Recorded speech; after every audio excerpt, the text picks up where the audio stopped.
Balak daw ho ng DOTR na palawakin muna ang fuel discount program para sa mga PUVs bago po pagdesisyonan ang mga kahilingan na fare hike.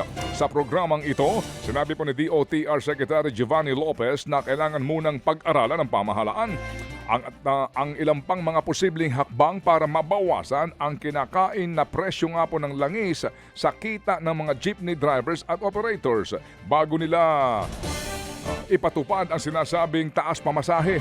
Isa raw po sa mga itinuturing ng ahensya ay ang pagpapalawak ng diskwento sa mga PUVs sa petrolyo. Sa ngayon po kasi meron silang diskwento na 10 piso per liter na maaari ho nilang gamitin para po sa 150 litro kada linggo.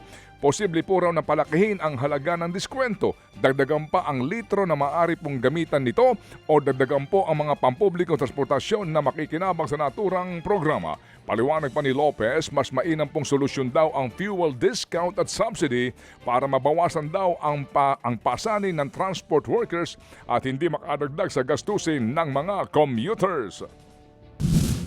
Hindi po natin sinasabi na wala na pong fare hike. Ayan. Ang sinasabi po natin ngayon, tignan natin muna itong option na to na dagdagan natin o pa-expand natin, extend natin yung application ng fuel discount para sa mga PUJs, PUBs o kung mas madadagdagan UV Express upang sa ganon, matulungan na kaagad yung transport group at hindi pa tayo nakakadagdag ng problema din sa commuting public. Yan po ang tinig ni Transportation Secretary Giovanni Banoy Lopez.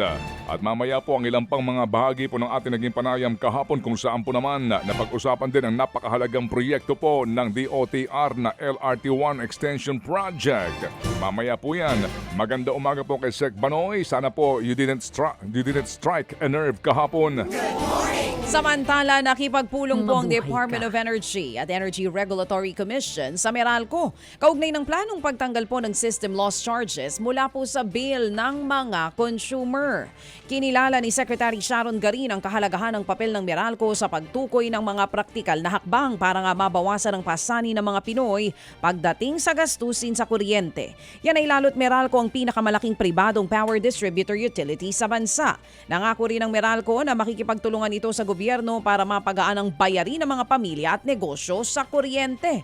Nakikipag-ugnayan na rin ang DOE at ERC sa National Electrification Administration para alamin ang magiging epekto ng isinusulong na reforma sa mga electric cooperative at iba pang distributors sa bansa.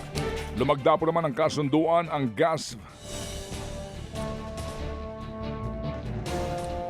fuel operator na Prime Energy para po mag-supply ng panandalian ng Malampaya gas sa Ilihan Power Plant. Inaasahan po makakatulong ito sa pagpapababa ng bayarin ng mga Pilipino sa kuryente. Sa ilalim po ng Interim Natural Gas Supply Arrangement, susuplayan daw po ng Malampaya natural gas ang naturang pasilidad simula po sa darating na Setyembre hanggang Pebrero 27, 2027. Papalitan po ng Malampaya ang mas imported na langis na ginagamit sa naturang planta. Tinatayang lagpas 30 centimos per kilowatt hour ang maibabawas daw sa generation charge. Kinumpirma ng Meralco na magiging epektibo ito sa bill ng mga consumer simula po September 1 ngayong taon. Maaaring gumamit ng water recycling para po sa isinusulong na Pac Silica Industrial Hub. Yan po ay ayon sa DICT. Paliwanag ni DICT Secretary Henry Aguda, ginagamit ito sa ibang data centers para hindi maapektuhan ang supply ng tubig para sa mga komunidad. Mayroon din daw data centers na may desalination para gawing fresh water ang salt water at malinis ulit ang tubig paggagamit para mapaikot at muling magamit ito. Umani ng batikos ang pagsusulong sa Pac Silica dahil sa labis-labis sa supply at kuryente na kailangan para tumakbo ang planta. Tiniyak po ng palasyo na maaari pang amyendahan ng Pilipinas sa mga probisyon sa proyekto. Ayon sa palasyo, kaya inihahayag ng pamahalaan sa publiko ang planong proyekto para may saalang-alang ang mga ikinakabahala ng mga Pilipino ukol sa proyektong ito. Mga Pilipino, mga uring manggagawa o sa mga nagmamaneho hawak sa ating manibela, lumobo po sa panibagong record high ang halaga po ng utang ng Pilipinas noong pong nagdaang buwan lamang. Lagpas na po sa 19 na trilyong piso ang pambansang utang ng Pilipinas noong pong katapusan ng Hunyo.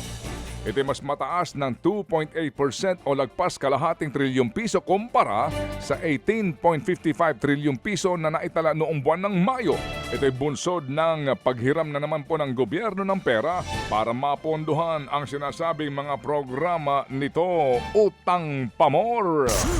Mga kapatid, patuloy po kayong tumutok sa 105.9 True FM para sa totoong balita, impormasyon, music and entertainment. Mag-subscribe sa aming YouTube channel at podcast at sundan nyo kami sa Facebook, Instagram, X at TikTok sa True Network PH. Bisitahin din po ang aming official website, truefm.ph. At panoorin din kami sa True TV Signal, Channel 19. Kami po ang 105.9 True FM. Laging true sa'yo, kapatid.